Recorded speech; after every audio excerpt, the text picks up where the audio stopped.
Cursed by the old gods in Bethany, we are 5 immortals doomed to roam the galaxy until we complete our 1001 tasks. After centuries of having our memories sticked around, we're to complete our destiny and die. We are, for now, the Immortals. Episode 82. Woo! Good. Woo-hoo. It's a good number, I guess. Twice Whatever. 41.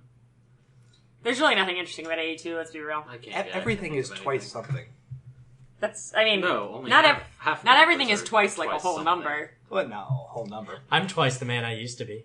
That's good to hear. Nice. Since Good, when? guys. Half a year ago. Oh, Oh. so What? I don't think that makes sense. go back to that podcast episode and realize that he's way better now. I am way better now. Yes. Now you're in There you go. space. I am in space. It's pretty cool. Oh yeah, that's right. Anywho, we're the Immortals. I'm Austin. I'm Adam. I'm Sarah. I'm Lee. I'm Pedro. And right now, we're just in a spaceship that Pedro built. Yep. Doing our reviews, looking for the old gods. Because space isn't that big, right? Space is really big, isn't it? Space is equidistant no matter where you are in space. There's no frontier more final than space. Well, let's check in with our captain. Lee, how are you navigating us? What? Like, Oh no.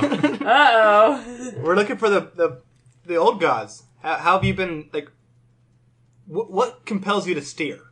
Oh, I just kind of put it on autopilot. Guys, I built an AI that does everything on the ship. I'm sure she's steering us in an okay direction. Hey, Negative. Oh. Lee is in charge of steering. Oh. Alright, so we're just going in a straight line. Hey, yeah, there's nothing wrong with a straight line. It's nice and straight. Well, it might be curved a little by gravity and stuff. Right, Path and of like least it's resistance. space-time is Yep. curved and all Yep, that shit, all yeah. that good stuff. But So this is a review show. We review the 1001 movies, albums, food, songs, children's books, and TV shows that you must consume before you die. We do this to break our curse that's involving Bethany and the old gods. But we just keep doing the show while we're taking care of them on the longer term project. That way, just in case, we finish all the reviews first, probably just die that way. has anyone tossed any reviews in the engine thing lately? We should assign jobs. I don't want one. I don't built know the how to ship, do so that. not it. I mean, I already have one. Yeah, Lee's good. I mean, I host this show. I say the things at the beginning and end. It's a lot. This is gonna come down to me, I know it. I just know it. We'll figure it out. All right, we'll figure it out. All right. Yeah. So it was episode 82. Last week, Mary and our AI assigned us the random number of 604, which means we're going to be reviewing the following things today, and then we're just going to, broadcast this back to Earth Sure. for fun. I mean, it's already broadcasting. Yeah. It takes a while to get there, though. Yeah. Cool. Lipson's really good. Okay. So we're fine. Anyway, the 604th movie in the book is All the President's Men. The album is Scum by Napalm Death. The food is Jamon Iberico de Balota, but I think that Marion may still be malfunctioning on the foods. The song is Rock of Ages by Def Leppard. The children's book is Granny by Peter Hartling. And the TV show is Smallville. Somebody save me. Sorry. So, got a couple Not segments to yet, that. sorry. But Good. first, All the President's Men.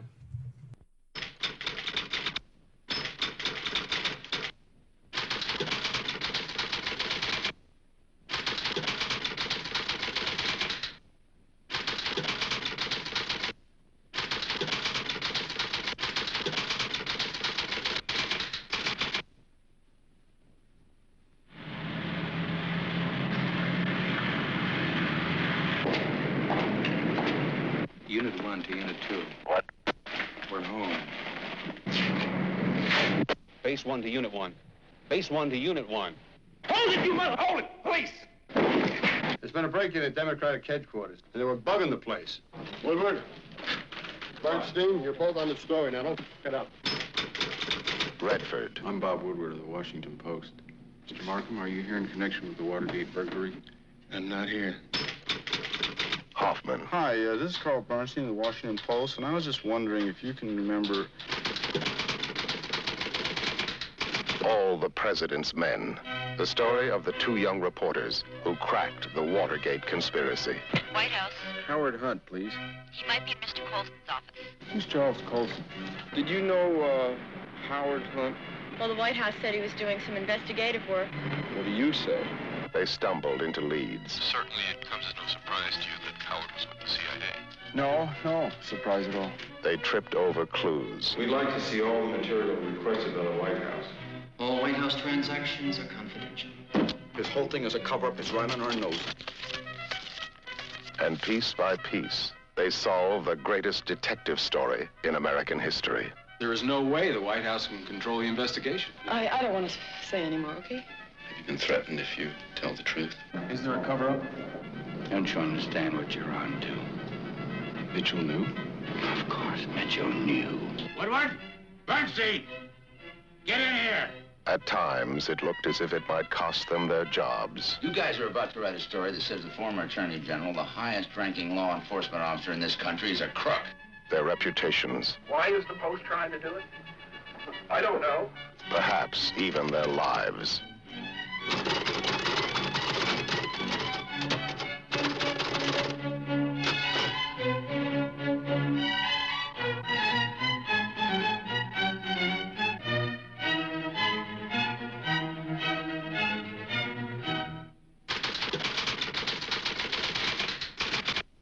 All the President's Men is a 1975-76 film that is the true story of two Washington Post reporters, Bob Woodward and Carl Bernstein, who start off investigating a burglary in the Watergate Hotel that has to do with the DNC, and turns out that if they follow the money, they could take down a president.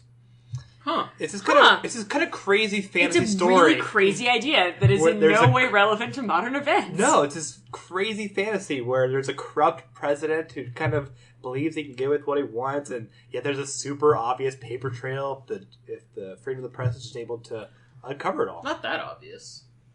I mean, they true. had some lucky in comparison breaks. to Nixon's paper trail. Nixon's paper trail is fucking rocket science in comparison to Trump's. Trump just, no, there's nothing. I mean, it's not like Nixon, went on an interview with Lester Holt and just said he obstructed justice. Yeah, no, it's not like that happened. That'd be crazy. And it would be a super short movie. We might be getting kind of political in this segment, guys. But we kind of have to. Because what the fuck? This is a movie that is based off the book that Woodward Bernstein put together, which I have read and I'm looking forward to rereading. And what's kind of great about both these things is that they're beat reporters. They are doing the work. I always love movies where people do the work and they actually show you exactly how they get from A to B to C, and with trial and error and often genius to kind of get there. This movie is just that. Yep. There is no scene of Nixon in the Oval Office saying, we have to fire the Washington Post or anything crazy like that. No, this is... Also, that sentence doesn't make sense. He was at a rough time near the end. He was ranting. So yeah, this is, I don't know, the densest episode of Law & Order, and yet it's also kind of fun. Adam, what do you think? I really, really enjoyed it. Had you seen it before? No, this is my first time. Oh, wow, really? Yeah. It reminded me a lot of Spotlight with its pacing and that it's investigative journalism. Yeah, it was literally how the story was built. There wasn't too much about the characters and their inner lives or their lives outside of the paper, and I think that ended up being very effective because they are these two people are pretty gigantic in American history.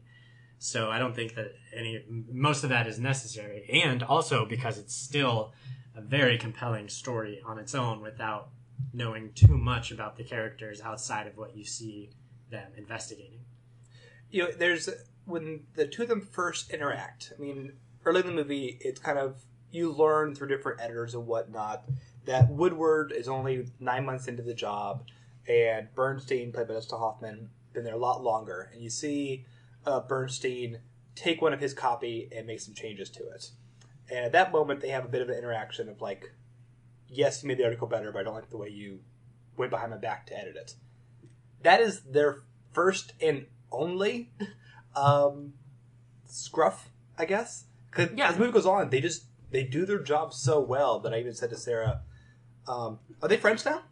You don't even know if they even like each other anymore, because what's important is doing the job, and they're not the kind of guys who would let personal grievances change that. But also, partners. Yeah, I really like about the movie that it doesn't spoon feed you what's going on. I mean, I also, of course, thought of the comparison to Spotlight, but I was actually saying to Austin, in some ways, it's way less, like, on the surface exciting than Spotlight, because even Spotlight feels the need to, it maybe, I don't know if it doesn't have the confidence to do it or what, I don't want to compare the movies qualitatively, but it does still, like, spoon feed you some of the drama of, like, there are, like, fights in the newsroom about, like, how to cover things, and there are, like, sort of sudden realizations punctuated with, music and, like, realizations, whereas this is, like, really just watching them figure it out. And it can, it's funny, I watched this movie right after Trump was elected in December. So I was like, I should rewatch that movie about Nixon. And I was like sort of half paying attention to it. And I liked it a lot when I saw it as a kid. And I was like half paying attention to it, and I remember being like, oh, like this is way more boring than I remember. Like you have to be in it to be engaged by it, but if you put the energy into the movie, it gives you a lot back, if that makes sense. I love it. My only problem with this movie is that it is not the best Watergate movie of all time. Oh boy. Because the best Watergate movie of all time is Dick, the 90s movie in which Will Ferrell and... Well, it's Kirsten Dunst and Michelle Williams. As in the hypothetical, what if Deep Throat, instead of being a boring old guy, was actually two teenage girls who elected to a job at the White House? If you have not seen this movie, see it now. Seriously, so great. I was genuinely sad when Deep Throat was revealed as to who he actually was, because Dick was my headcanon. It was good stuff. So this movie is not that movie, and that's very sad, but this movie is also, like, probably one of the best journalism films ever made, if not the best journalism film ever made. Who was Deep Throat again? When did that come out? Deep Throat was... Felt. It was Felt, who was basically, like, a higher-up at the FBI, I think, in the end. And it dropped in, like, the late 90s, early 2000s. Like, I remember... It was late 2000s. No, Felt was still alive. Like, he could, like... Basically, I think someone had to die for him to kind of come out. And basically, Woodward didn't tell anyone... Yeah. And, well, because part of the problem was that Feld and Deep Throat, like, had probably, like, a certain level of criminal liability. Like, he had been in it enough to know what the fuck was going on. And so there were issues about, making sure he didn't prosecute, which... Probably would have. Yeah, I mean... Well, I think... Everyone did. Looking at Spotlight, which was the recent Best Picture winner, that also, like... Did this win Best Picture? Spotlight? No, this. All the President's Men. What did it lose to? I think Rocky. Yes! Yeah, it's in one of those, like, crazy all-star years. Yeah, it was a killer. But Spotlight, which is a really good film, and definitely is not referencing, but definitely knows that it is a All the President's Men kind of movie. Because the crime they're investigating in Spotlight is... It's a lot more obvious where the harm is. Yeah, it's more personal. Because it's, you're watching the Catholic Church cover up harm to children. For centuries. Right. Whereas this crime basically is, there's a robbery happening. Why are so many people in expensive suits dealing with this?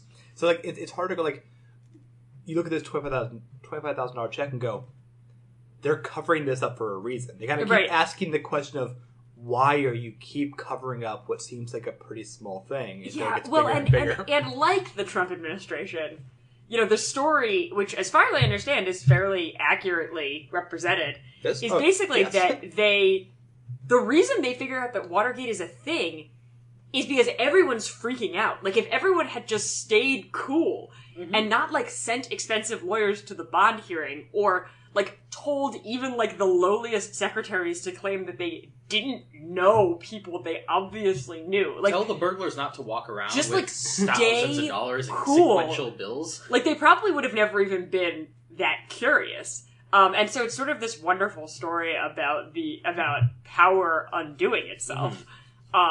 Which again, like, you know, you would think that this is like... Well, you think this was like a knee-jerk reaction from the president? It's like, all right, well, we gotta fix this. We're gonna send our top guys, make sure no one finds out. Right, like, yeah, I mean... Maybe he would have a knee-jerk reaction to something like that. Right, maybe. But, you know, again, when you look at the current scandals, it's like... I think the best one is, like, the best comparison that I always like with Trump is, it's like Nixon's playing chess, and Trump is just barfing onto a checkers board.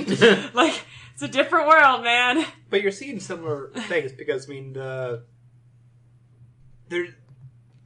real life isn't like the movies, which is dumb because this is a movie based on real life. They'll review it. But no one's going to confess on the witness stand that they that murdered doesn't someone. happen, guys. But they weren't going after the president. The top guy they were going after was Haldeman. Basically Jared Kushner, right? Yeah. no, more like more like Steve Bannon, or like more like in the Bush administration. He was general counsel, so. Yeah. Well, but in that terms make of, him Gary Cohen, right? Yeah, but in terms of his relationship to Nixon, I think he was more like a Karl Rove figure than he was like just the White House counsel. Yeah, Haldeman wasn't going to broker peace in the Middle East. Yeah, no, he was definitely... Well, Jared Kushner, of course. Whatever. I heard he didn't do it. Isn't either. Oh my god. He's a superhero. I heard the deals didn't go well. That's so weird. Well, that's so weird. He was there for a weekend. Did he talk? My god. I don't believe that Jared Kushner has a voice. Oh, no. He spoke. Internet made fun of him. But anyway, does he have like a little baby voice? Is that what it is? A little bit. Lee, what do you think of this film? I found this movie fascinating. Like, absolutely fascinating. I was kind of dragging my feet about it because I was like, I really don't want to watch a movie about Nixon and Watergate right now. Like, that is the last thing I want to watch right now. But it was... I started it late last night, and I knew I needed to get to bed so I could, be a human being today. So I made myself stop watching it about an hour and 45 minutes in. Oh man. Yeah. Because I still had like another 45 minutes left. Yep. And I was falling asleep, but I actually had to force myself to stop watching a movie, which I think is the first time ever. Like, most of the time I just willingly turn it off, but I had to force myself because it's so captivating and you want to know what the next step is. Like, right. It's written so well, and it's filmed in such an intriguing and realistic way, and I love it. It's a fantastic movie. I find this film soothing. Yeah, like, it is. Really? Like you feel. I know it's a long film, but I'm like, oh, I'd watch the 5-hour miniseries of this. Like I just feel very relaxed on the couch, the spaceship, just kind of going, yeah, this is great. Well, seeing them, I was on the edge of my seat the entire time. I think it helps that I've seen it a couple times, so okay. Yeah. But I get what you're saying, because like there's something there, and whenever they have pushback from the editors have a good point. It isn't just being like, no, we need the glitz and glamour on the front page, because that's the editor villain today. You guys don't have a story. You're just wandering around going, no, but for real, this shit is weird. Like, which is their story for like 90% of the movie. Yep. Like, everyone's acting so weird though. Most of that's Bernstein. Yeah. It's like, it's weird because it's weird and I know something's wrong. Woodward's like, but no. And that's the way it works, right? That there's a certain amount of hunch to this kind of stuff. Yeah. I mean, ultimately, the lead editor or whoever decides to go with it. Yeah. Believes his gut. So Bill Bradley is the friggin' hero. I love him. He's my favorite character in the movie, and he's not one of the main two characters. He's just so great in that, like, there's elder one monologue. statesman. Yeah, so good. Like, and like, it's funny. I was looking up the actor. When they're outside his house. Yeah. Mm-hmm. I mean, longest monologue in the movie, which means like 5 sentences. Right. But just like, all right, go home, take a bath, take a large nap. In the morning, get ready. Yeah. Just that moment, like, okay, we're going all in. I just, like, it's funny, like, I was looking up on IMDb and be like, what do I know this actor from? Why do I find him so beloved? And I was like, no, I just know him from this movie. I just love his role in this movie that much. That he has, like, burned himself onto my consciousness. I mean, the whole cast is fantastic. Every Yeah. single person they speak to, but also 2 actors at the height of their careers, Dustin Hoffman and Redford. Yeah. Robert Redford, so sexy. I know, he's like looking real good. Keep hearing like my mom and And Dustin Hoffman Robert really not, and Like, living in what a do you mean? really gross apartment. Yeah. You guys are going to have fun during the Butch Casting the Sundance review. Very I can't wait attractive. for it. Robert Redford's old and crusty now, though. But here's the thing. I don't want to hear about that. I want them both to now do the sequel of Bringing Down Trump. Yes, please. Because I know that Carl Burstein and Bob Woodward, I mean, they're still active. They do, like, Oh, really? CNN, CNN stuff. Bob Woodward has written now, like, so many books. He wrote a really interesting trilogy of books on the Bush White House. Yeah. They mostly stay out of the, like, real... They've actually given some interviews, I know, about staying out of the, like, really controversial stuff because their name... Like, they're celebrities now, so them observing something changes it in a weird way. Just they don't want to affect. But, like, yeah, they're still both, like, amazing journalists. Bob Woodward wrote an amazing biography of John Belushi that, unfortunately, I heard was pretty debunked, but it was still, like, really interesting of, like, where he was mentally in his, like, last couple of years. But yeah, these 2 guys are so good. And Dustin Hoffman probably is my top 5 favorite actors ever. Yeah. Probably because he's just a weirdo. Yeah. And he just commits so heavily. And Bernstein is, like, a weird dude. Like, that is a canonical, like, real fact. But also, Dude's I love weird. that he also has way more charisma talking to the interviewers than Woodward does. Oh, yeah. Because Woodward's just a very nice guy, does his work. But, Bernstein, he can ask for more coffee and be charming and, like, stay 10 minutes later than they want him to. Yeah, that scene, that's probably one of my favorite scenes in the movie, is when... the 20 cups of coffee. When he's sitting with this woman who really doesn't want to talk to him, and is just, like, slowly getting, like, a little bit more information and a little bit more information as she's willing to tell him, like, one more thing and one more thing. Such a good scene, it's super intense. And then he arrives back in one of the few, like, actively comedic moments of the movie and gives his notes to poor Woodward, and it's all on, like, coffee napkins and, like, cigarette wrappers. And he's like, and Woodward's like, I can't read any of this. Like, what is this? Yep. And also you have Jack Warden as their immediate boss, who is fantastic in 12 Very Good Men. Yep. And also unofficially reprising this role in The Great Muppet Caper as the newspaper editor. True. But this movie is just fantastic. We've actually covered this director before. He's not a very prolific director. What else did he make? He made Clute. I totally see that. Yeah. Clute is the less successful version of this movie. They made Clute before this. Like, no, in that it's got that same, like, still, like, we will just show what happens on the screen kind of feel, except it feels like what you would imagine it feeling like being there. Yes. That's a good way. Yeah. Which is why I was kind of shocked when you said it was soothing. I thought it was, mentally satisfying watching 2 professionals get to work and just do their job really well. But I didn't feel like soothing. I had seen this before, only once in high school government or whatever. History. We were talking about Nixon. And seeing it again, I still had that sort of, like, anxious feeling, anxiety of, like, what is happening here?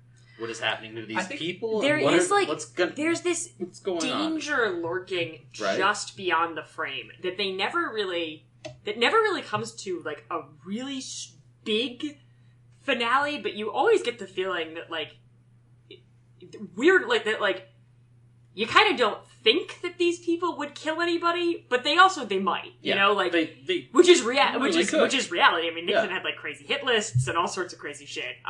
Sure. And, like, and there's all these, you know, like, the cars parked, like, just outside the house, and following everybody home. Every time they interview someone, it's like, they'll see you, or they come back to someone they interviewed before, and they're, like, completely just spooked because they were obviously visited by spooks. Yeah. The scene where Robert Redford is, like, walking down the street and then starts running. Yeah. Like, that was such an intense scene. Oh my gosh. And the fact that he saw nothing made it even worse. Yeah. Like, if I saw a car peel off, that would be awesome. I'd be like, okay, yeah, he was followed, but no. No, it's, like, super paranoia. Someone is probably still out there. But that's the whole, like, and that's the whole movie, right? Is that feeling of, like, we're pretty sure that something super fishy is happening, but like we don't have it yet.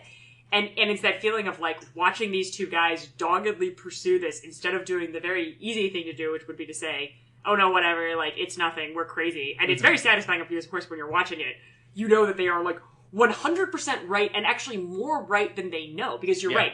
Nixon's name is not really brought into the story. Deep Throat eventually, he's like, all right, stop it with these guys. You're not getting it. Right. Where does it lead to? And they still didn't. And but like they're looking for Haldeman, so it's like they actually don't even realize for pretty much the whole course of the movie what you as the viewer know, which is that, and it's the movie starts with Nixon going to give his State of the Union, and ends with this very still clip, which is a great editing to a love movie, that scene. which is just the typewriter typing out, the date, and Nixon resigns as the headline. The thing that threw me off, though, about the typewriter is if you pay attention to the dates, it jumps around. That only bothers you. Because that was kind of the point. Forward in time. Well, no, I'm saying it showed the Nixon resigning thing was 74, dated 74, but it had shown things in 75. Like, it wasn't sequential. It was sequential in, like, as far as the story goes, like, each person was, like, you could see it escalating to, the top. That did not bother me at all. I didn't notice it. But the dates itself weren't in, well, because probably a lot of that stuff wasn't actually discovered until after the resignation.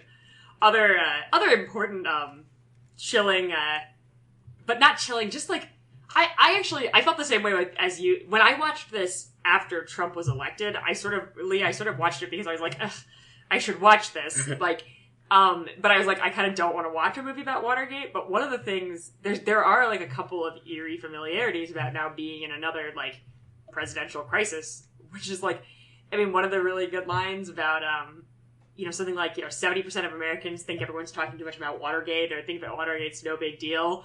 And like that feeling of like, nobody gets it but these two guys. And there's also because to me, journalism is very romantic field to get into. It's kind of that awesome, like, you're with your notepad getting the story. Yeah, and I think also we're in a very strange culture right now where, for some reason, it's been evolving throughout decades. Nobody believes any newspaper anymore because, that has bias. That has bias. Now, the fact that this was the Washington Post, and like you could still see little glimpses of party politics. But you don't see them in the office go like, fuck Republicans. Yeah. They're in fact, Woodward says he's a Republican. I mean, and he's not lying. Like that's was he not lying? I kind of figured he was. No, I mean the trilogy of books about Bush are pretty pro Bush. Yeah. I mean, not like it's very aware of the ramifications of Iraq. But it's not like this is a dumb fucking cowboy base. It's not strongly partisan. Yeah, but it's a good book to remember. But like, it's that's kind of what's going on. So when we're seeing now journalists from the Times and the Post, again, possibly bringing down the president. Right. Mm-hmm. Post is trying to get 2 under its belt. Yep. It's pretty crazy. And you're seeing like, oh, that's bias. That's fake news. No.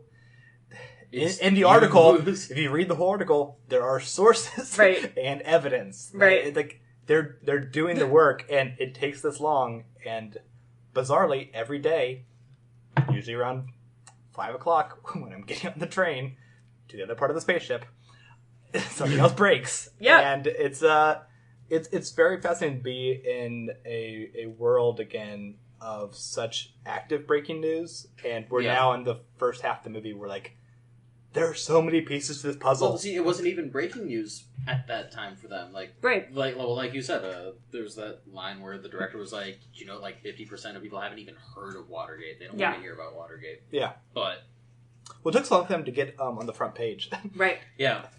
That's true. Well, I mean, I can understand wanting to bury it at first. But I mean, that just means that, Woodward and Bernstein, who we now know is who are covering Woodstein? Woodstein, the most important story of certainly the most important political story probably of the century, and they're just trucking away on page 10, right? Until it's fun. I do read the Times every day, and just there's just so much news out there. The other day, the headline that says Trump confesses that he didn't tape Comey was page 9. Yeah. Yeah, because that's how much. To be news is fair, did happening. anyone really think he had? No, but they I always bizarrely. assumed there were tapes all the time. Of No, but Oval Office. That's he just me, though. says he has them. They refuse to come and say that the answer is coming soon for 5 weeks, and then says, "How dare you think that there were tapes?" And everyone's like, "What are you? What? This was your story." So like that is on page 9 because that's just how much shit is going on. It's true. But yeah. Any final thoughts on All the President's Men? I think it's really cool that William Goldsmith wrote it. Mm-hmm. That's really cool. I mean, man, that guy. Goldman, Right. not Goldman. Goldsmith. Goldman. I mean, he wrote The Princess Bride.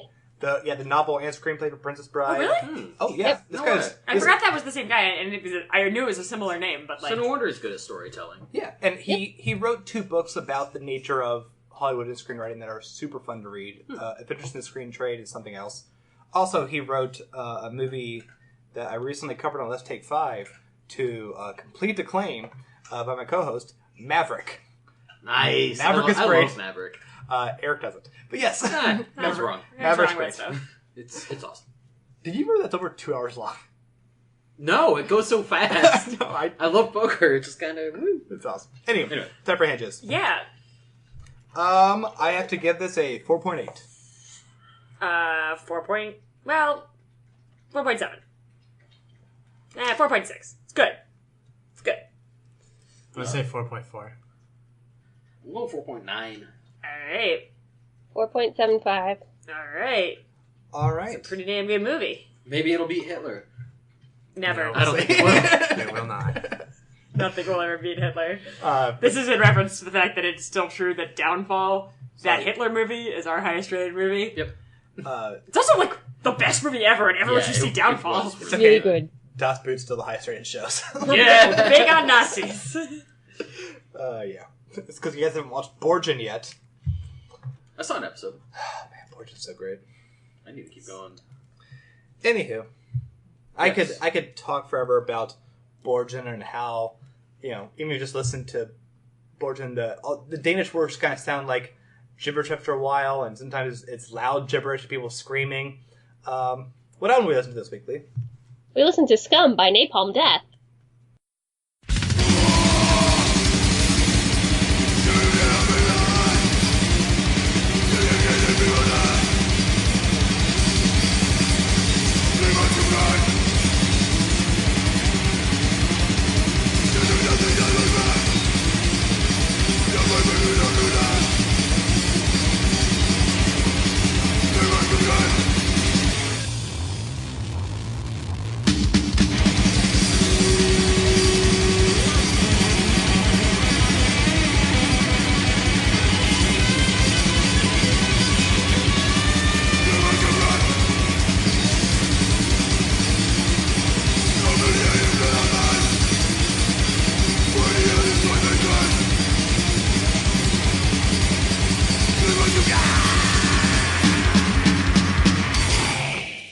This is the debut album by Napalm Death. It came out in July of 1987, and if you couldn't tell, it was recorded for a total of 50 pounds. Whoa. That is not a lot of money. That is not. Nope. Since a lot of bigger bands spend thousands and thousands of dollars to record an album, it is not a lot of money at all. Well, they save time by not doing any second takes or editing or writing down any lyrics, I think. It's pure. Like, I was talking to a friend of mine about this album because I told him that this one was coming up for the podcast, and he said, and he likes heavy metal music, and he said, "Oh, wow, yeah, I don't know how you guys are gonna like that. That's too heavy for even me." So I knew I was in for a hell of a ride when he said that. I listened to the album on YouTube, and as all YouTube videos, there is a recommended video to the side. And I saw there was a clip that said Jim Carrey on Napalm Death. And it was him doing I already forgot the interviewer. This Tonight Show interview. No, it was Arsenio Hall. How dare I forget? It was Arsenio Hall. And it was just a setup for him to do ridiculous noises and goofs in like 1994 Jim Carrey, but like this was his go-to for what is the most ridiculous sounding heavy metal that he can do a bit on. It's Napalm Death.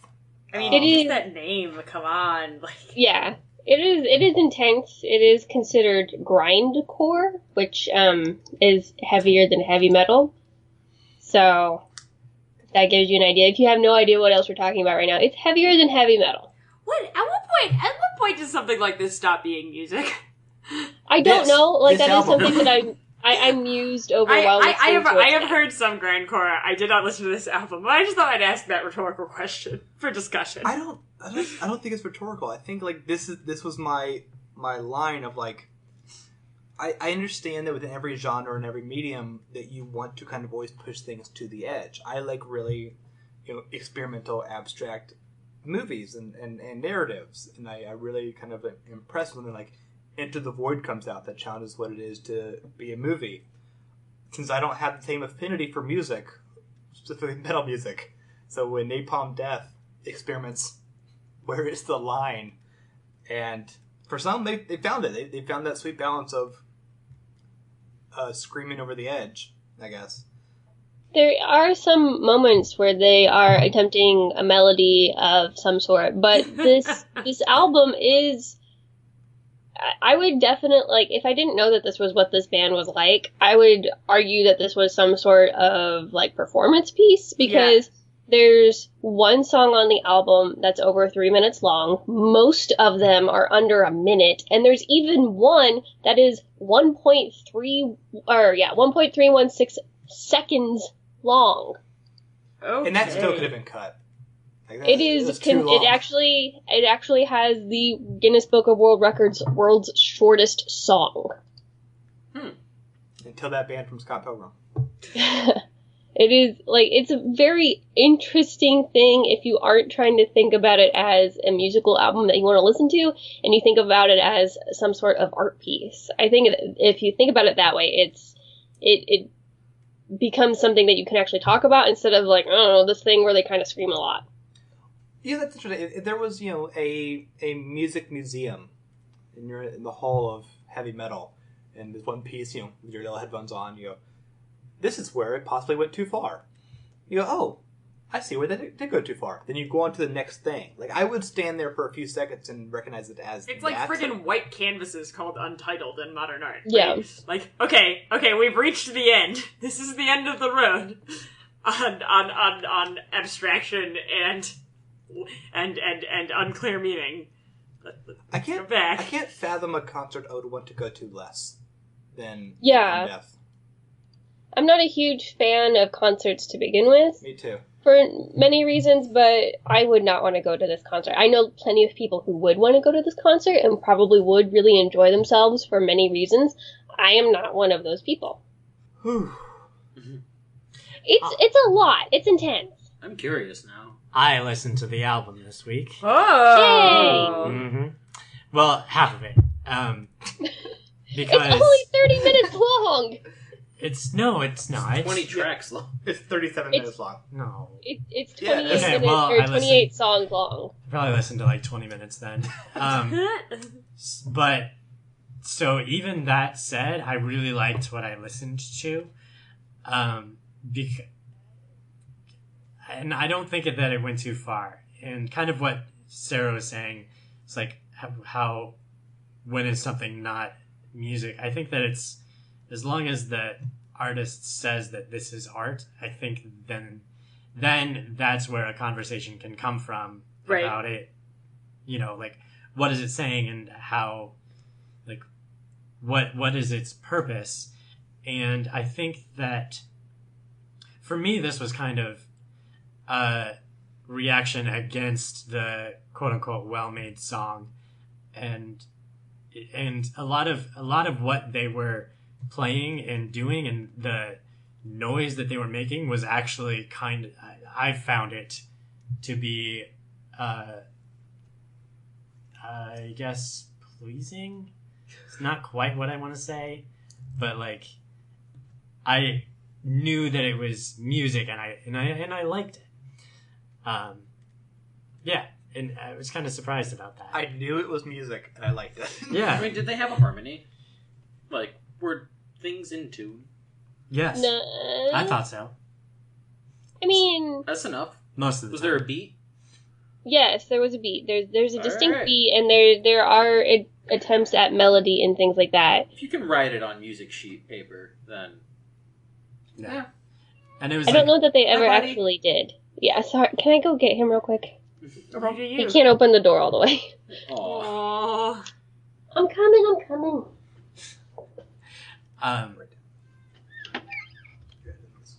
Bye, buddy. Oh, are we cutting this? Why would we cut this? Yeah, it's Buddy. We love Buddy.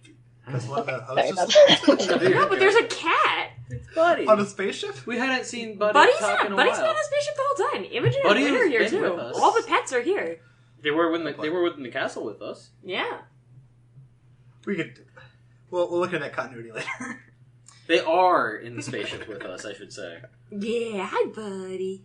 Bye, Buddy. He's very happy now. Yeah. The musicianship was actually really good on the album, I thought. Like, guitarists and drums and were very skilled. I thought the singer sounded a lot like Stan's dad from South Park a lot of the time.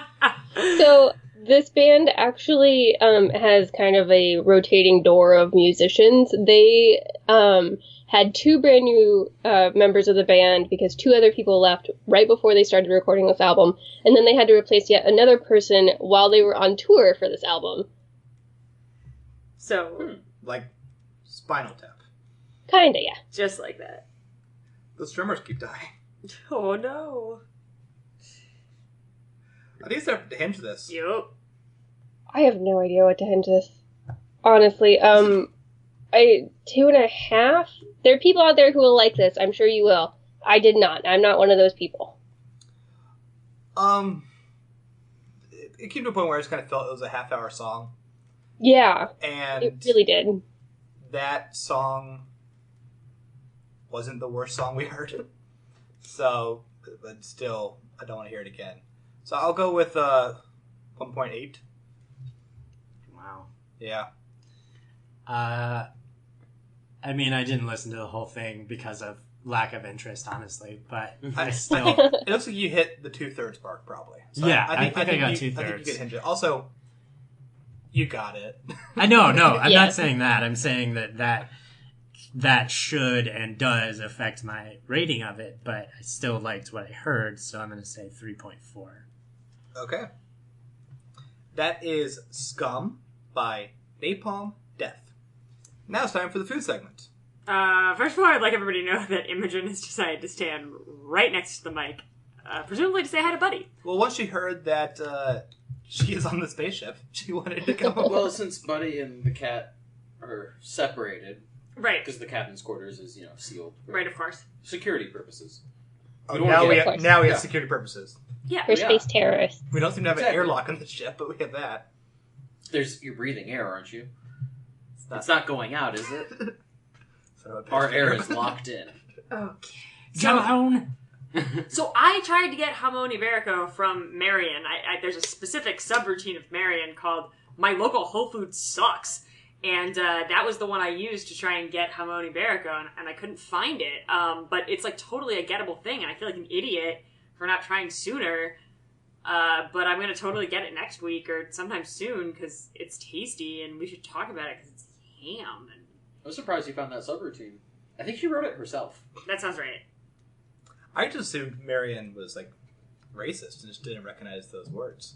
Hey, why would you assume that? What? Why would you assume that the robot who sounds like me is racist? It's a robot. It doesn't care. Hola, Marion.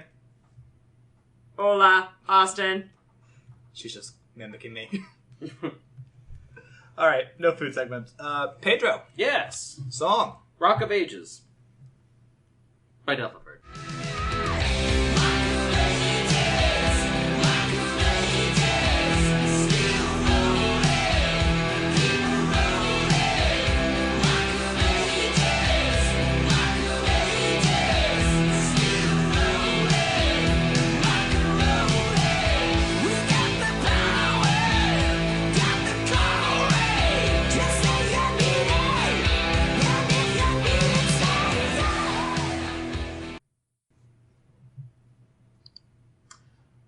Rock of Ages is a wonderful, wonderful song by a wonderful, wonderful band called Def Leppard. Well, let's get to the movie review first. Guy said last week on the air that you have to watch the movie. I have not seen the movie. A lot of Google hits on the movie, but maybe I'll watch it later. Who knows? I don't know when the movie came out, but the song came out in, I believe, 83. I think it was recorded in 82. The movie is like 2011. Oh, yeah. We've actually kind of reviewed this song before. Why? Have we? Oh, was it on the album? It was on the album Pyromania, which we reviewed in episode 22. Right. Yes, we did. And I remember thinking, oh yeah, that song, I know.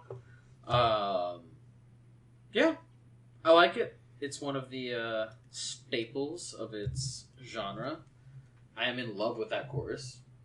I don't know why. It doesn't even fit with the song that well, if you think about it. It doesn't. It's really weird. If you actually break it down, the song goes through, like, very different sort of little transition periods, but the chorus is not the overall feeling of the song, even though I want it to be, which I guess is probably my only criticism of it, because I'm a fan of that heavy overall, like, just deep immersive sound in a slightly minor key.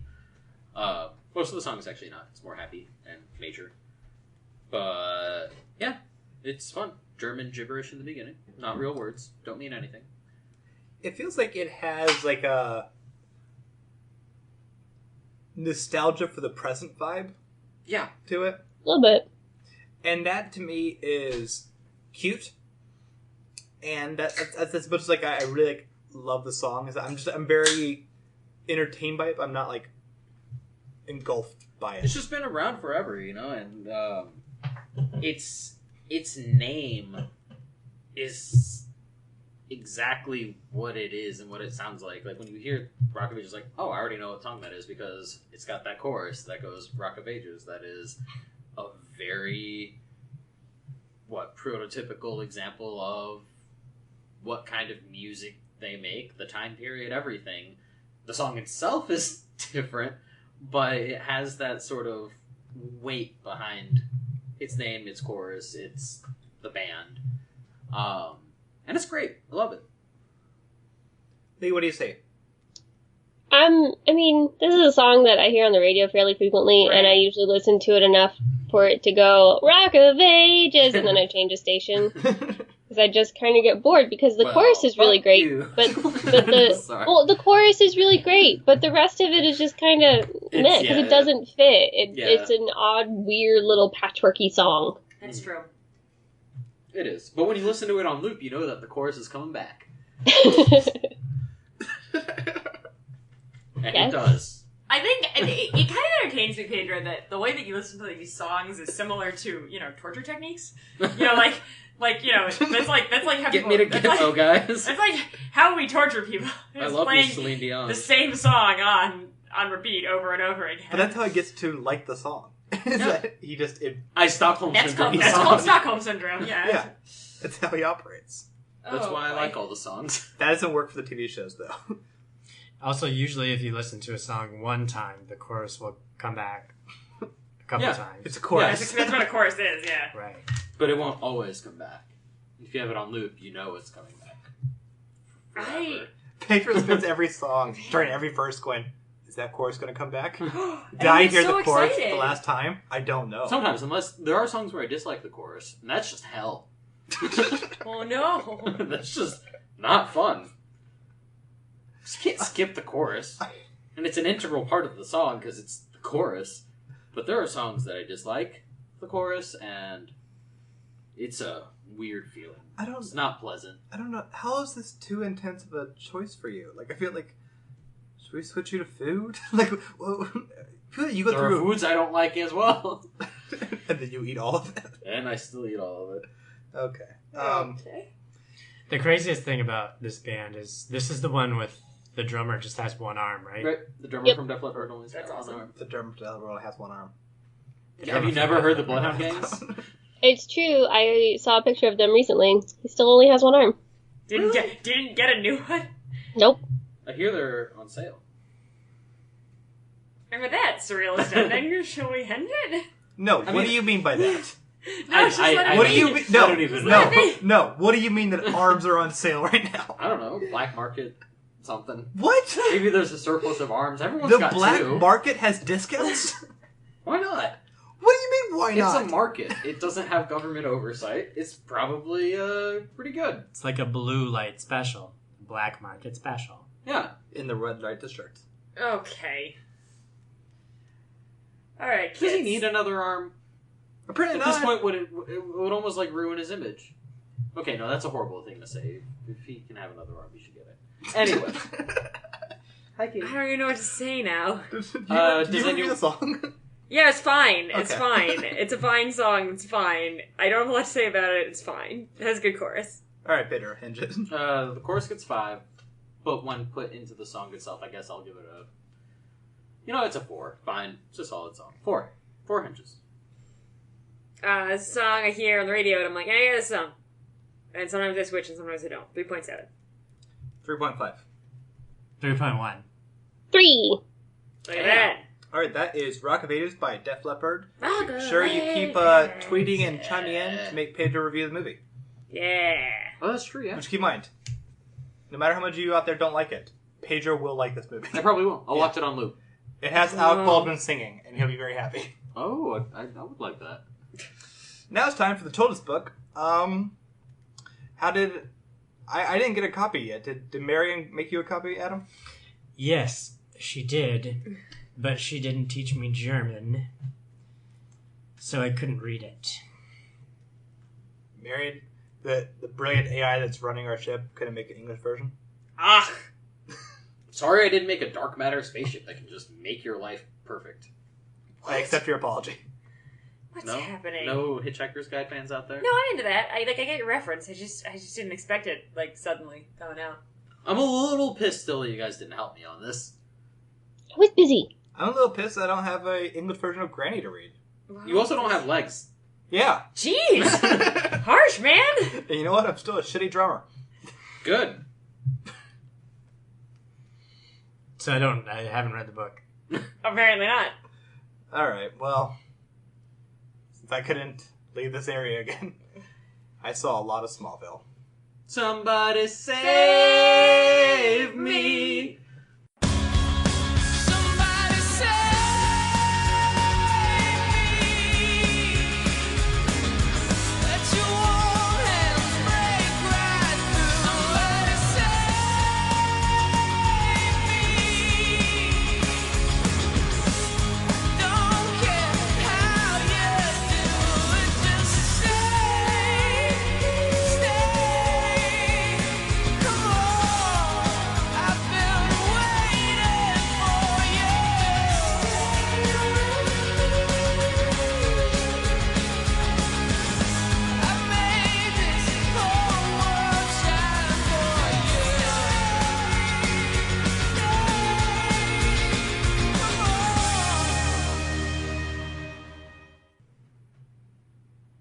Let's start there.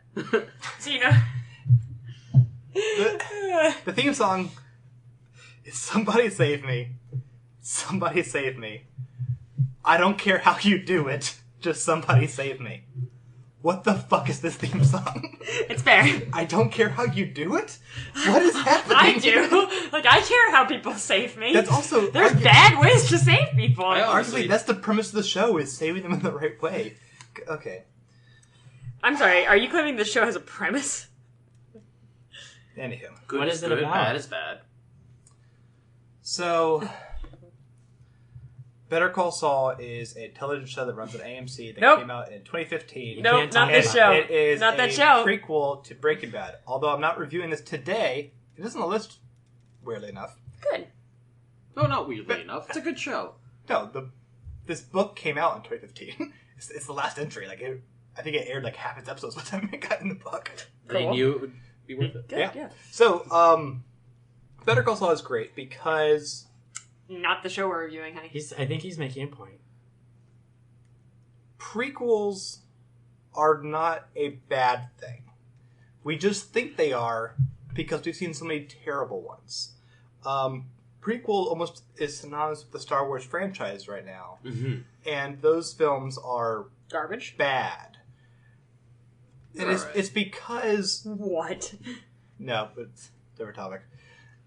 It's because there is the idea that we know the fate and stakes of everyone involved because this is a story beyond the present tense that we know. That doesn't necessarily need to be the case.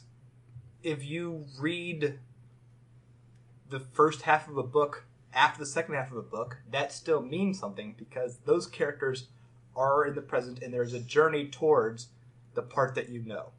This may seem like really redundant but I have to say it because this show doesn't know how to do this. Austin, how many books have you read starting in the middle and then going back? I might try it now. Oh no. But Better Call Saul is about a show where you're seeing what the corrupt lawyer from Breaking Bad was like years before Breaking Bad. So you know he's not going to die, and anyone else from Breaking Bad is not going to die. But instead of having him just be a corrupt lawyer in episode 1, his name is Jimmy McGill. You're seeing people you don't know before, and characters you do know from the show are in a different point in their lives, and in fact act sometimes very differently because things are going to happen to them in this show. Smallville is about Superman before he is Superman, except it's not because he's just fucking Superman, and everyone's stupid. Everyone in the show is so dumb. There is no... His family, though. No, we're going to get to that, too. And Lana. Oh, no. No, we're going to get to that, too. No. And Lex, his buddy. We're going to get to all of this. Lex is possibly the only smart person in the show. Good. If there is an idea about you have someone who will go on to be the symbol for truth, justice, and the American way, and to show someone struggling at that in the most hormonal point of their lives to get to that kind of mature adult. That sounds like a really interesting show. That isn't this show. Instead, it's just people saying catchphrases around him as if this is shitty Shakespeare in Love. And going like, oh, this will one day apply. But it doesn't because there's nothing being learned. It's just bullshit stalling like it's Gotham. But Gotham's... No, they're both equally bad. I don't know about that. I actually think Smallville might be worse. I think Smallville is definitely more sexist than Gotham. Because its sexism is baked into its core. Like, Lana, whatever the fuck her last name is. Gotham's really sexist, though. Kane? Lane? No, Lane. Gotham is really No, that's sexist. Lois Lane. Lana Lee? No, it's Lana Oh, Lang. that's right. She's Lana not Lang, even isn't it? Lois. Oh, it is Lana. Is Yeah, it Lana she's Lang? Lana Lang. She's not even Lois. I forgot about that. Well, detail. that's another... Lois apparently comes in the show later. Okay. I saw all season 1 and about 5 or 6 of season 2. And I saw the first 3 episodes recently. I've also seen plenty of Smallville in my time. I'm aware of Smallville the way that it is and have seen episodes recently while Austin goes slowly crazy. Well, Gotham has 3 good performances, and this has... None? 1? Yeah, that guy who plays Lex is fine. Oh, also it has the dad from Scandal playing another similar monologue mythology character, which is pretty fun. He's not Lex. No, Lex's dad is the other guy. I love Lex's dad is from Scrooged. And he is much more nuanced than Scrooged. Yeah, so I mean, I think part of the problem with Smallville that I have with Smallville is that I don't like Superman. So, I mean, it's starting on infertile ground, right? Like, Superman's origin story, like, Superman isn't interesting at some basic level. Superman has the fundamental problem. When I was growing up and we all played the wonderful game Super Spacemen, where we all got to do whatever we wanted, it was our crazy, like, superhero game. As soon as anyone says, I'm invincible, and I can do whatever I want, the game is no longer fun. Superman, similarly, is flawless, and therefore, this concept, in different hands, could have been interesting. The idea of Superman before he is flawless, Superman before... You know, it's kind of like the Gnostic Gospels, right? Where Jesus spends his time, like, strangling snakes and, like, cursing people to death, and they didn't put those parts in the Bible. Like, there could be some, like, interesting, kind of dark, cool stuff in there. That's not this. This is a teen drama. Well, it's also a really shitty teen drama. It's so bad. But it's watching a lot of pretty people do things with characters They're that not we know, even so it's that... comfortable. Like, Tom Welling is not that pretty. But Lex is. Lex is prettier, but, like, he's also bald, so. Sorry. Well, but it's an insult to teen dramas because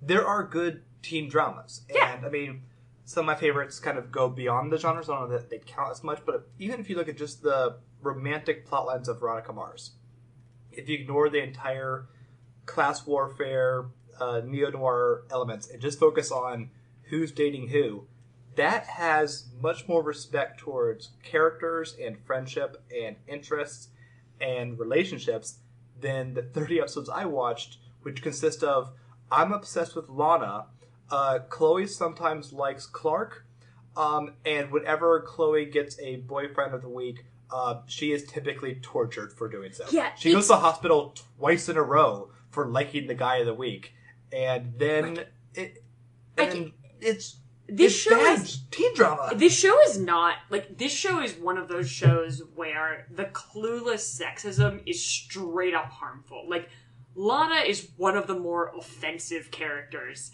I have seen as a woman in a teen drama, and that is saying a lot. Like, there's some crazy, crappy female characters over the teen genre, but Lana is completely devoid of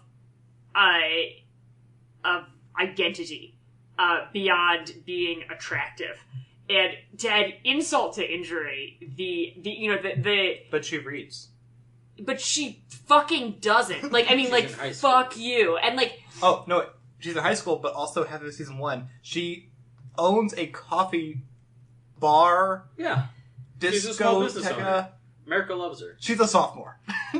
So? And I mean, like, But she built from scratch.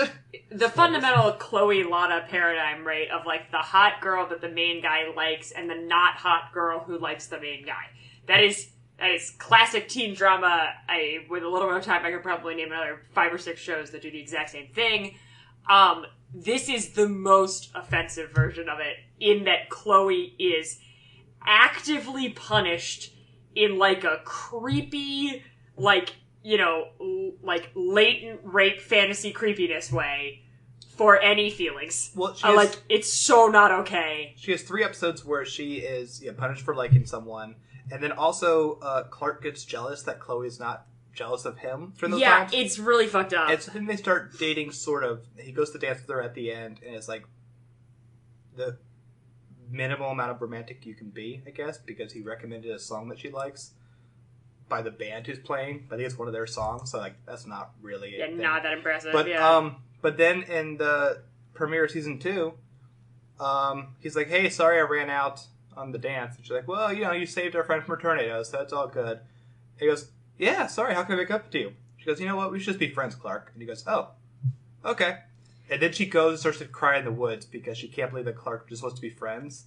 And then now she's just sad that Clark's not feeling it makes me so angry. But also, a lot of this is tied to the show has no consistency of characters, because almost every episode you have someone go, "Oh, that's so typical Clark," but that so typical Clark attribute is different every week. Every week. He begins as the loser, clumsy guy who's late for school that no one likes. Now he's like the most popular kid in school who almost became class president, but he's Superman.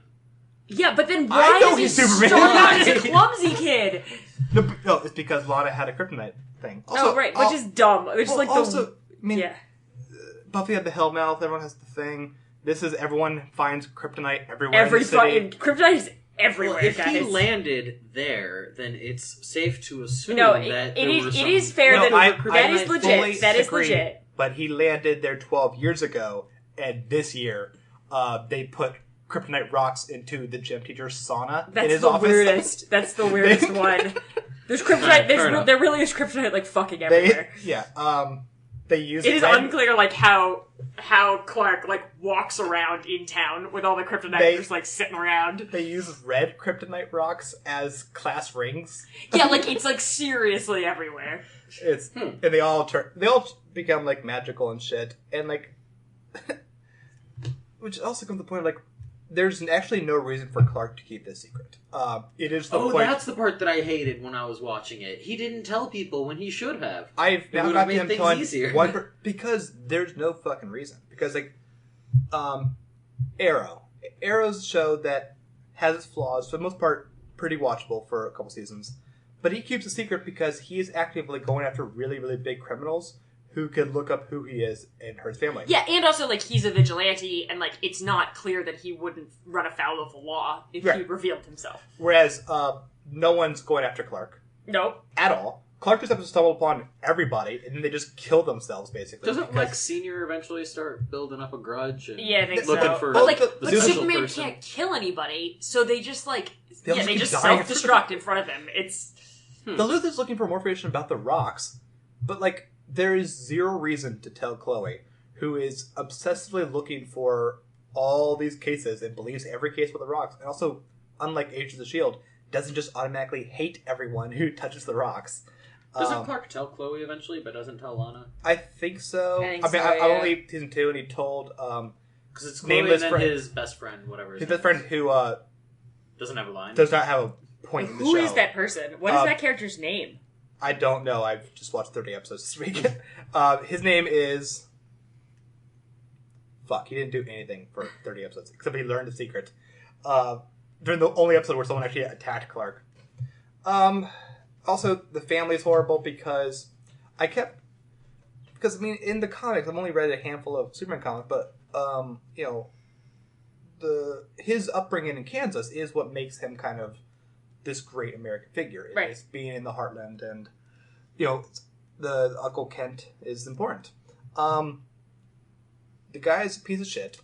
The wife is slightly better, but also pretty awful.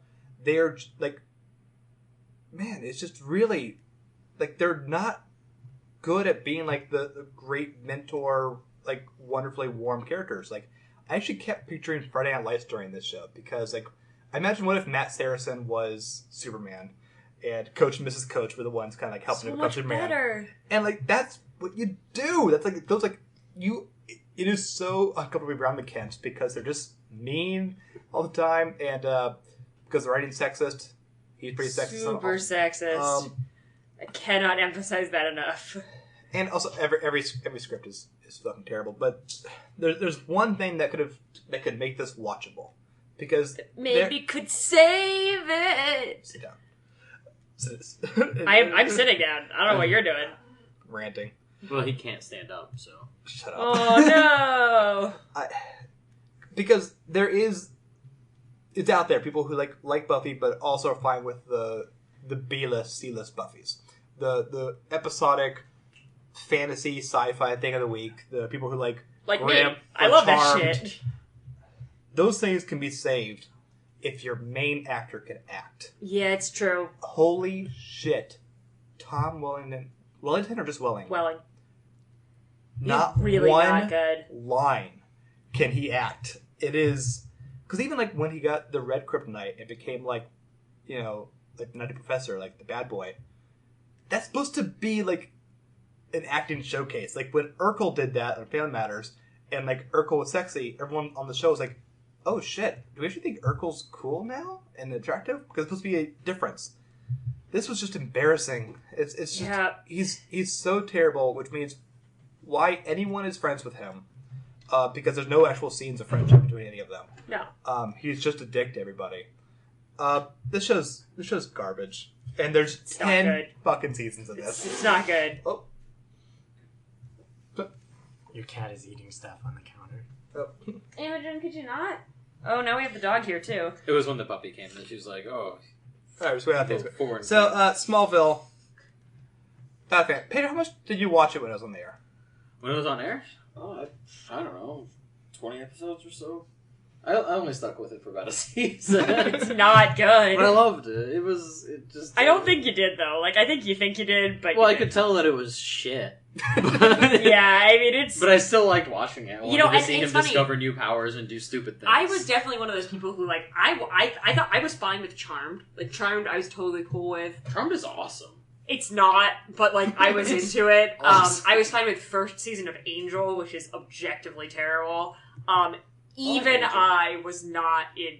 Well, like the later parts of Angel are like really, really good, but first season Angel sucks. Even I did not like Smallville.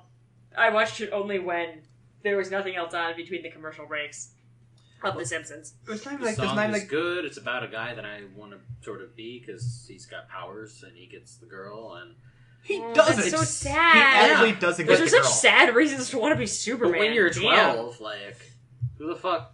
Well, I don't know. How old was I when this came out? When did this come out? You're hundreds of years old.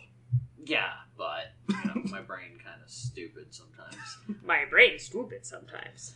All right, Anyway. I think that's enough about It's more than enough. Smallville. It is fun to see some actors get their first roles. Lizzie Kaplan, she's in it. Adam Brody was in an episode. I don't know who these people are. Lizzie Kaplan's in Party Down and Master of Sex. Oh, that would have been fun to see. I like her. She became obsessed with Lana and says we could be sisters. Oh no. And I'm like, but Lana's like half Chinese, and you're Lizzie Kaplan. Oh shit! There's a movie with her that's really great. It's this awful kung fu movie.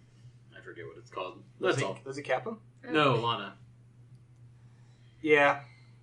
Let's head to this shit. Yeah. 1. I mean, yeah, it's not a good show, guys. I'm gonna go with 1 as well. All right, that's Smallville. All 10 seasons. Don't watch it. All 10 There's seasons. 10 seasons of it. Yeah. Which means people watched it. It was on WB. It means it was on WB. Yeah, I guess. It was on for a fucking long time. No one, I will give you that, no one, like, if they started watching it at whatever point in their life, would continue. Yeah, I don't think life. anybody watched all 10 seasons after of being Smallville. 10 years Right, like, older I than think- you when you started. There's no way you would stick with that. I think the ones who did were actually kind of looking for that kind of like nerd acknowledgement because yeah, but I'm almost done with the first show we reviewed on episode 1, Wonder Woman. Wonder Woman. Almost done. But there's no Wonder Woman villains in the show. There's no other DC characters in the show. Mm-hmm. There was not really that for the Incredible Hulk TV show. They would get these characters and just do the character and then make it into a drama of that time. Right. So I think this kind of was one of the ones that like, oh my god, we actually saw Green Arrow in a few episodes. We may never see that again. Right. Little do they know that nerd culture's about to blow up so much. Yeah, exactly. Like nerd is going to be cool, and then we won't have to worry about this so anymore. now you have CW doing Legends of Tomorrow. Because this is just before like the internet exploded for.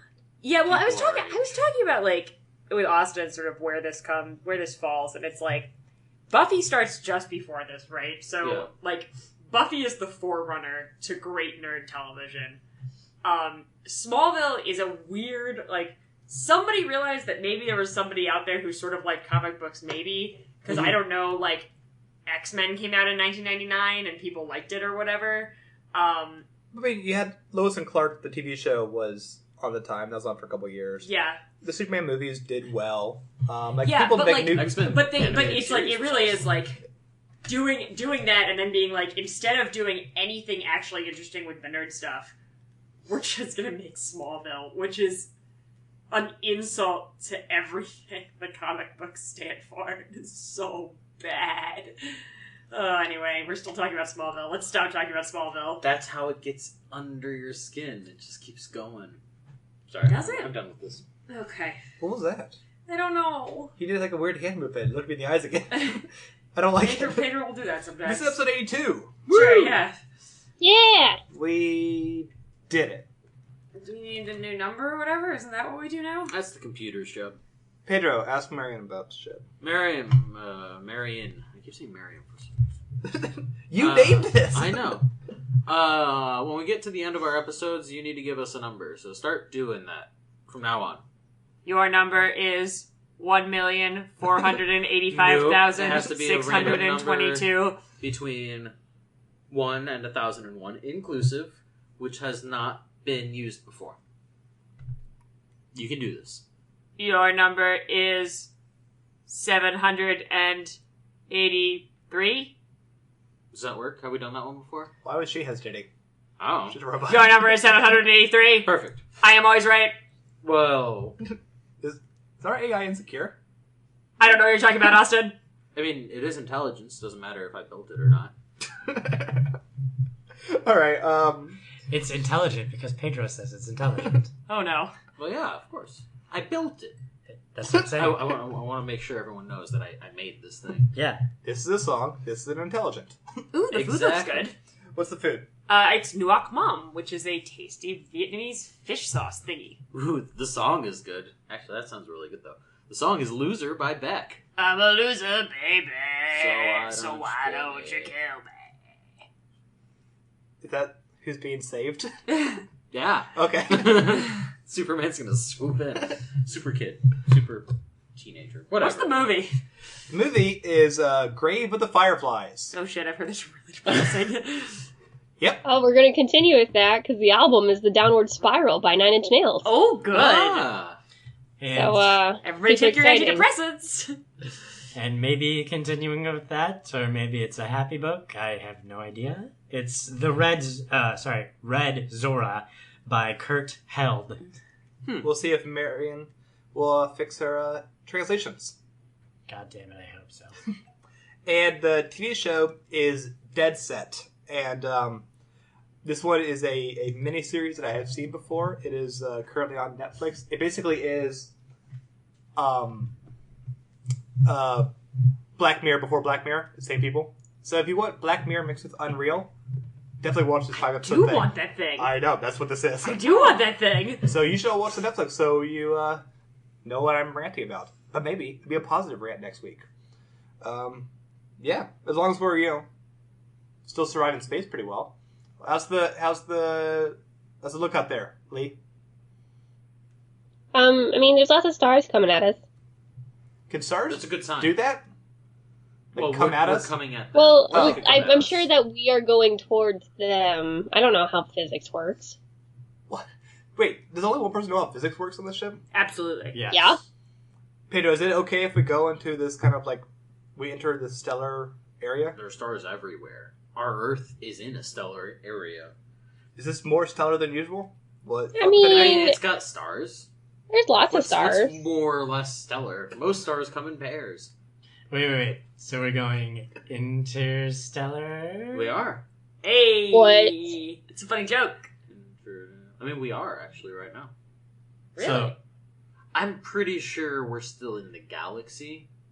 I don't think we're in intergalactic space. This isn't gonna fuck with our broadcast, will it? I don't know. Let's find out. I mean, honestly, it depends. Depends what's out there. time is a flat circle. Time is a goddamn flat circle. Time is not flat. Oh And my it's god! not its own thing. It's space-time. It's curved. It's anyway. I'm sure we're fine. Stars are sources of planets. Planets are sources of life and food and things. And if the gods are out there somewhere on a prison planet, they're definitely not floating in space. Uh-huh. This is a good idea. Let's go towards stars. Great. We're taking next week off. It's just gonna be stars are gonna fuck with communication. Let's just say Yeah, that. because we're interstellar and time moves slowly. Oh yeah, that's true. That makes sense, That yeah. happens. Fuck you, Pedro. All right. We're off next week because of stars and 4th of July weekend. Stars, guys. Stars We'll see and some stripes, explosions. you might Stars say. and stripes, Stars you and might stripes. say. So you all have 2 weeks to watch Dead Set and Nine Inch Nails, other stuff. So we'll be back then. Until then, you can go leave us a comment at theartofmore.com about this episode and any other show that we have on there. We'd love to hear your thoughts on what we've covered. You can check out Let's Take 5, where we've been covering Charlie Chaplin. Tomorrow's episode is about City Lights. The next one is about modern times.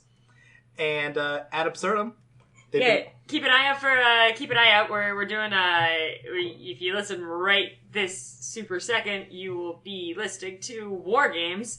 But pretty soon we will be releasing Westworld, which, full disclosure, I'm about halfway through, and I'm pretty sure I'm recording tomorrow. Time's flat circle. Yeah. And follow us on Twitter at the Immortals Pod. Email us at theartofmore.com. Also, when you listen to Let's Take 5, enjoy Adam's new theme for it. Yeah. Yay! He has Rock it now out. taken over the website and has theme songs for all 3 podcasts. Cool. So that's all good. We'll catch you all in 2 weeks. My name's Austin. My name is Adam. I'm Sarah. I'm Lee. My name is Pedro. Fuck you, Pedro. Bye, everyone. Bye-bye. Bye. See ya. Montag, lieben, glauben, globen. All right.